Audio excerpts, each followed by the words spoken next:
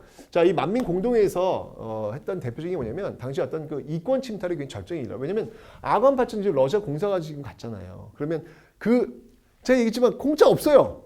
공짜라는 건 존재하지 않습니다, 여러분들. 러시아에 지금 몸을 의탁하고 있으면 러시아한테 뭔가 줘야 될 거 아니에요. 그죠? 러시아한테 딱 주면은 최혜국 대우에 의해 가지고 막 여기 여기 막 줘야 된단 말이죠. 이러면서 열강의 이권 침탈이 막 절정에 이르고 있단 말이에요. 그런 것들을 회수하려는 운동. 이게 바로 만민 공동에서 이루어집니다. 그래서 러시아가 달라고 하는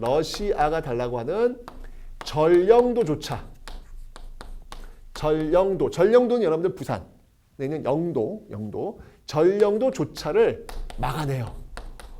이거 왜 러시아 달라고 했냐면 당시 그 배는요, 증기선, 즉 석탄이 필요했습니다. 그 석탄을 연료로 해야 되는데 러시아에서 쭉 내려오다가 석탄을 교체할 수 있는 그런 석탄을 저장할 수 있는 창고가 필요했던 거예요. 그걸 영도로 쓰겠다. 빌려달라 라고 한 것이죠. 그때 만민공동이 열려가지고 있을 수 없는 일이다. 왜 전령들을 우리가 쫓아내냐 못한다 라고 저항하는 모습들. 성공할까요? 성공합니다. 예, 전령도조차 이거를 못하도록 했고요. 그 다음에 한러 은행을 또 폐쇄합니다. 와우. 여러분들 우리 지금 개항 이후의 역사를 쭉 보시면서 외세에 저렇게 꼿꼿하게 맞서면서 우리의 어떤 주권, 우리의 이권을 지키려는 모습들 보셨나요? 없었잖아요. 독립협회가 지금 이런 것들 지금 해내고 있잖아요, 지금요. 그들의 민의 힘을 통해 가지고 모여가지고 지금 촛불 시위한 거지 뭐. 물론 이 당시 촛불을 켜지는 않았겠지만 지금의 어떤 그 모습들과 유사한 이야기죠. 모여서 우리의 주권, 우리의 이권을 지켜내자, 우리가 지켜내자 라고 주장했던 어떤 그 민의 힘을 보여주게 된 겁니다. 제가 볼 땐 이게 마지막 기회예요. 정말 마지막 기회예요.